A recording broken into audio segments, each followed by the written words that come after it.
யார் வாழ்க்கையில கர்த்தருடைய மகிமை வெளியரங்கமாகும் என்றால் தேவர் அனுமதிக்கிறதை கேள்வி கேட்காம ஏற்றுக்கொள்ளுகிறாங்களே, ஏற்றுக்கொள்றாங்களே. எவரு வீட்டில் யாருன்னே தெரியாது. அந்த வீட்டில் ஆண்டவர் ரொம்ப நேரம் அளவிடல.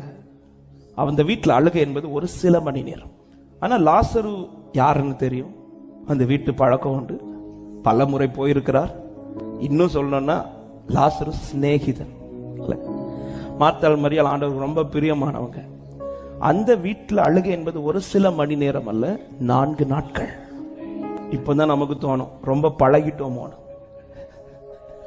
ஓவரா நெருங்க நெருங்க நெருங்க என் வாழ்க்கையில அழுக குறையும் பார்த்தா என் வாழ்க்கையில அழுக கூடுது.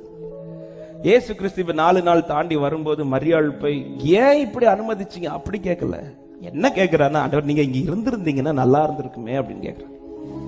இருந்தாலும் எனக்கு இப்படி அனுமதிச்சிட்டீங்களே ஏன் இப்படி அப்படி கேட்கல. ஏன்னா நெருங்கி நிழலுக்குள் இருக்கிறவனுக்கு தெரியும் அவர் எதை அனுமதித்தாலும் அதுல கர்த்தர் தமது மகிமை வெளிப்படுத்த சித்தமுள்ளவராக இருக்கிறார்.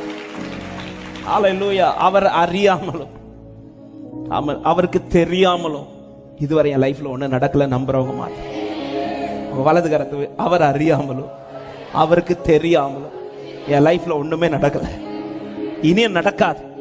இதுவரை நடந்தது அவர் நினைத்தது, இப்பொழுது நடக்கிறதும் அவர் நினைத்தது, இனிமேல் நடக்க போவதும் அவர் நினைத்தது.